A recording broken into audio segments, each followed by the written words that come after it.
नमस्कार बंधुरा तनु kitchen with ब्लगे आपनादेर सबाइके स्वागत जानाई। बंधुरा आज के श्रावण मासेर सोमवार, तो एमनितेई सारा बछर सोमवार आमरा निरामिष खाई, तो आज के श्रावण मासेर सोमवार तो निरामिष खाबोई। तो आगेर दिन आमरा एक बेला भात एक बेला परोटा लुचि एभाবে खाई। तो যাই হোক চলে এসেছি আজকে সোমবার, ঠাকুর ঘরে সকালে সমস্ত কাজকর্ম সব কিছু সেরে আজকে স্নান টান করে একদম ঠাকুর ঘরে চলে এসেছি। সোমবারের পুজো করব। এই যে শিব ঠাকুরকে একটা বেলপাতার মধ্যে দেখুন বসিয়ে দিয়েছি, আর এখানে নিয়েছি বেলপাতা, আকন্দ ফুলের মালা, একটা পৈতা, নীলকণ্ঠ ফুল, আর এই যে এই ফুলগুলো কলকে ফুল নয়, এগুলো অ্যালামন্ডা, কলকে ফুলের মতো দেখতে, আমার ভীষণ ভালো লাগে, এই জন্য আমি শিব ঠাকুরকে দিই। এটাও ঠিক তাই। আর এই যে গোটা নিয়েছি দেখুন, আর এটা হচ্ছে কলকে ফুলটা পুরো বৃষ্টিতে পুরো পচে নষ্ট হয়ে গেছে। যাই হোক এটাই দেবো বাবার মাথায়।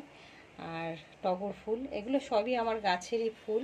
এখানে 3টে ফল নিয়েছি, আর এই যে চন্দন বেটে নিয়েছি, এখানে গ্লাসে নিয়েছি দুধ, গঙ্গা জল, ঘি, মধু আর শর্করা, মানে চিনি জাতীয় চিনি বা মিষ্টি, ওটাকেই শর্করা বলে, দিয়ে জলটা একটা তৈরি করে নিয়েছি। আর এখানে ধূপকাঠি আছে, মোমবাতি আছে, প্রদীপ আছে। তো আমি এখন শিব ঠাকুরকে জল ঢালবো, তারপরে রান্নাঘরে কি কি রান্না করেছি সেটা আপনাদেরকে দেখাবো। তো আগে আমি শিব পুজোটা করে নিই, ওম নমঃ শিবায় বলে শিব ঠাকুরের মাথায় জল ঢেলে নিই। তো কে কে আজকে শ্রাবণ মাসে সোমবার আপনারা এই শিব পুজো করে থাকেন কমেন্ট করে জানাতে ভুলবেন না বন্ধুরা, অবশ্যই কমেন্ট করে জানাবেন, ওম নমঃ শিবায় বলে কমেন্ট করবেন। তো আগে আমি পুজোটা সেরে নিই।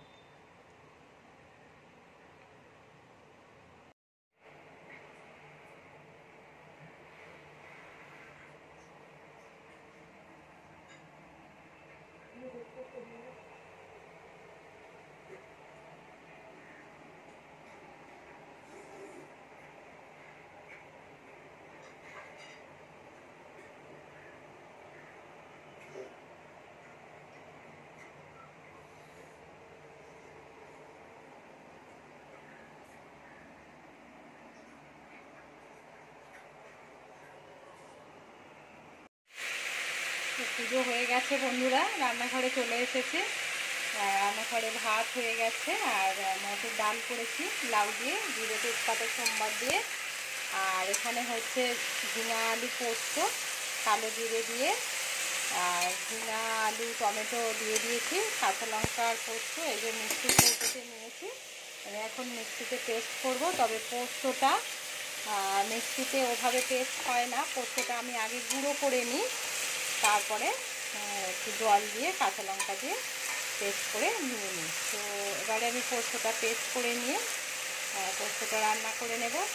তারপরে যে পুজো দিয়েছি ঠাকুরের ভোগ তুলব, এবার আমি জল খাবো। পোস্ত বসিয়ে দিয়েছি বন্ধুরা, এই ছাদে চলে এসছে। এই যে দেখুন বাচ্চাটা জামা কাপড়গুলো কেচে ছাদে মেলে দিয়ে গেছিলাম। বর্ষাকাল, এভাবে না দিলে তাড়াতাড়ি শুকাবে না। এখন এগুলো জামাগুলো আমি উল্টিয়ে উল্টিয়ে দেব, একটু শুকিয়ে গেলে এগুলো তুলে নেব। তারপরে ঠাকুরের বাসনগুলো মাজবো। মাজার পরে আজকে দুপুরে একটু তুলিদের বাড়িতে নিমন্ত্রণ আছে, তুলি ঠাকুরকে শিব ঠাকুরকে ভোগ দেবে আজকে। তো একা একা সবই করবে, ওকে কিছু হেল্প করতে পারবো না, কারণ আমার বাড়িতে এত কাজ।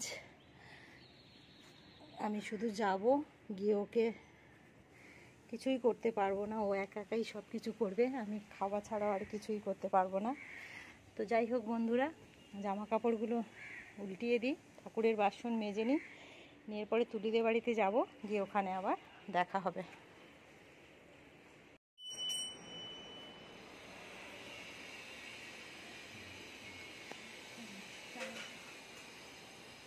আমার সব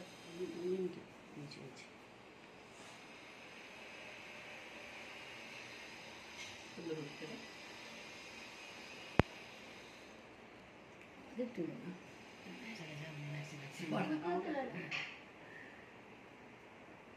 নমস্কার করে চলে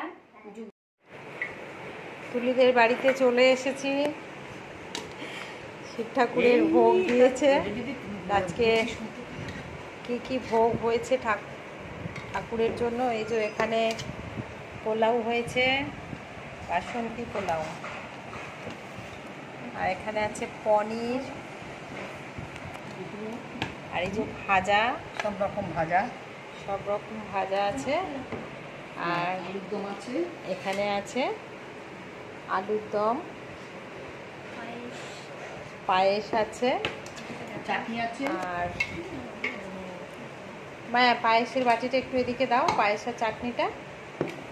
এই যে পায়েস আরও অন্য জায়গায় আছে, কিন্তু এই ছোটো বাটিতে করে বেড়ে নিয়েছি।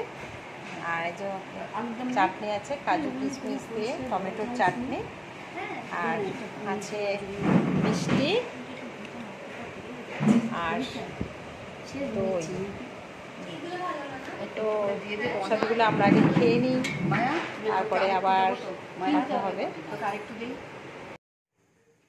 তো বন্ধুরা, তুলিদের বাড়ির থেকে চলে এসেছি। তো সন্ধ্যাবেলা ঠাকুর টুকুর দিয়ে দিয়েছি, ঠাকুর খাওয়ার দিয়ে ঠাকুর শোয়ান দিয়ে দিয়েছি। আর এই যে রান্নাঘরে চলে এসেছি, দেখুন রাত্রিরে রান্না হবে।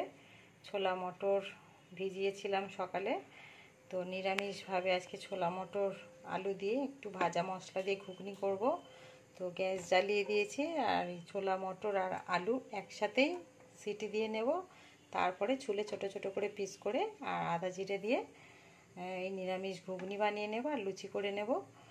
তো আজকের মতো ভিডিওটা আমি এখানেই শেষ করছি বন্ধুরা।